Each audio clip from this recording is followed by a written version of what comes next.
It probably goes without saying, but this video contains spoilers for Magical Girl Site. Before we get into this, I should probably preface this video by saying that this is going to get rather personal. I'll be discussing some pretty upsetting things in order to explore why this series has such an impact on me. So if you're not into that kind of stuff, personal or otherwise, this video probably isn't for you. Still here? All good? Cool. 2018 was a pretty fantastic year for anime, and spring was definitely one of the stronger seasons. My Hero Academia got its third season and was considered by many at the time to be the best one yet. Steins Gate got a sequel in the form of Steins Gate Zero, and Sword Art Online, Anime of the Summer, got a spin-off series in the form of Gun Gale Online Alternative. But there was one show from this season that received an entirely different kind of attention. One that, from what I've seen at least, made the show stand out from everything else that was coming out at the time. It was a form of attention that went beyond the show simply being good or bad, that was instead focused on one single negative emotion: hatred. Pure, unfiltered hatred. And that show was Magical Girl. People didn't just dislike this show because they thought it was bad or because it wasn't their thing. People were showcasing a genuine hatred for this show and everything it represented. From the professional journalists at Anime News Network calling it the equivalent of a 2D snuff film? What the fuck? To general viewers claiming that the people who liked the show supported bullying were sadistic individuals with no moral compass, it seemed that the community really had it out for this one. Even more so for the people who enjoyed it. I even lost a few online friends at the time because I dared to say that I really enjoyed the first episode after it first aired. That's fucking mental, right? And yeah, I can't necessarily blame people for being so put up at Magical Girl Site. I mean, everyone's entitled to their own preferences and opinions. However, I do feel the need to provide a more positive view on the show because I feel that my perspective has been less than provided for. I feel that at the very least I should explain what this show means to me and why it appeals to me so much, because outside of ironic enjoyment, I haven't really seen an awful lot of people praising the series at all. So I guess my stance on the show should be more than obvious at this point. I like Magical Girl Site. Truth be told, I love it. So much so that it's become my favourite series in the Magical Girl genre, and it's one of the few shows I've ever given a perfect score to on my anime list. It was also my anime of the year for 2018. I already really enjoyed the show back when it first premiered, and I made no secret of that, which led to a lot of morally superior morons, some of who were friends at the time, harassing me for my opinion and telling me that I advocated the terrible events that happened in the show. When, honestly, that couldn't be further from the truth. In fact, the whole reason I enjoyed Magical Girl Site as much as I did was because of how much I didn't agree with the horrible things that happened in the series' opening episode, and how much I saw myself reflected in the show's protagonist, Aya Asagiri. Why? Because as cliche as this is going to sound, in a lot of ways, I was Aya when I was growing up. Yeah, I enjoyed the show because I had an engaging story, because it had some really cool ideas and was a unique, more tragic execution of the magical girl genre. But what I got most out of the show was how it spoke to me and my personal experiences growing up. Throughout my time in high school, I was bullied relentlessly because I was a quiet, socially awkward teen who was an easy target and didn't know how to talk back or fight back. Just like Aya, I chose to keep to myself because I didn't know how to properly interact with those around me, due to crippling social anxiety that had developed as a result of a pretty sheltered upbringing. I was subjected to years of near daily torment. My circle of friends did nothing. The school turned a blind eye to it all and did nothing. I couldn't tell my family because I was an awkward idiot and I was afraid that they wouldn't understand or that it would just make the situation worse. Just like Aya, I was scared. I was alone. I had nobody to save me from my misery. I was literally terrified to go to school every single day. The walk to the bus stop was always filled with dread and anxiety. There were many nights where I just couldn't sleep at all. What little self-confidence I had left was completely shattered by my tormentors, and I just couldn't deal with it. Magical Girl Site's depiction of bullying is a lot more grim and far more devastating than anything I went through as a teen. Unlike Aya, I was never tortured by a sibling, I was never almost raped, my pet cat was never killed.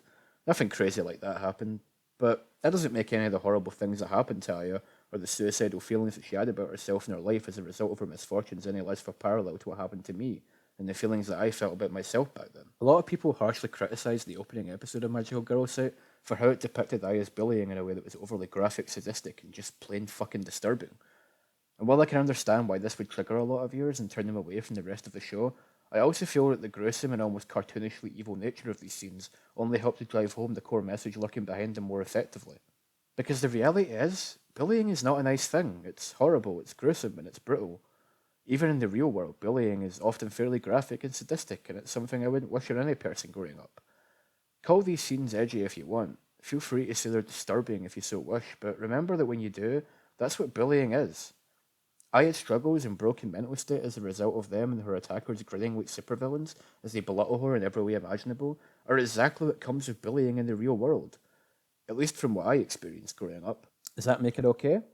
Of course it doesn't, but it certainly elevates these scenes that were so unfairly criticised by so many professional journalists to a realm beyond just edgy torture porn or a 2D snuff film.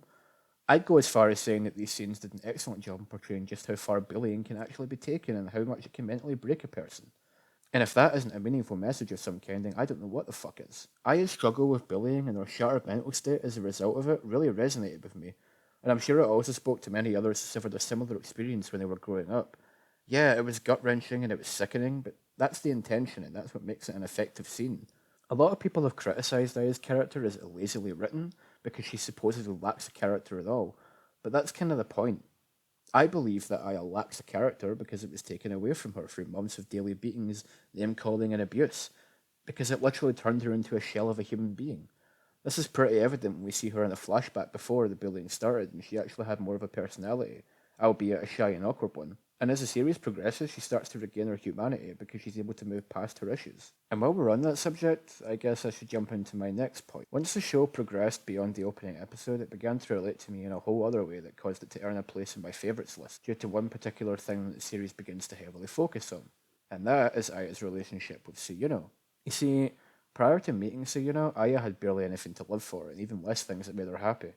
She was a weak, timid victim who was incapable of standing up for herself, and had so little confidence that she could barely function as a member of society. But once she met Suyuno, that all began to change. Suddenly, Aya had a friend who was willing to protect her and embrace her awkwardness. Over time, they became best friends who were willing to do anything for one another until their feelings eventually blossomed into a genuine love. Through this love, Aya was given a new outlook on life and finally had a reason to rise above all the negativity that plagued her existence. She even found a little bit of courage and confidence for herself that she wasn't even aware was there before, and actually managed to stand up to one of the bullies from her past because of it. And it's this relationship that ended up being the best thing about the show for me, because it's pretty much what happened to me as well. I too started to meet people who became my friends, and who helped me work through my issues when nobody else is able to. They made me realise that I wasn't as pitiful as I thought I was, and taught me to believe in myself. It made me feel loved, helped me find confidence, and even helped me fight my social anxiety to some degree. And while my anxiety and my lack of self belief is still something I struggle with to this day, everyone who I've connected with over the years are still here to remind me that I don't have to be afraid and that I can do this. I have my loving wife who's with me every step of the way and who supports me no matter what I do. I have my family who have served as a great support network in recent years. I have my best friend Alice, who's always supportive and who always knows what to say when I'm feeling down. I have a community of online friends who always have my back and are willing to support me despite our different backgrounds and age groups.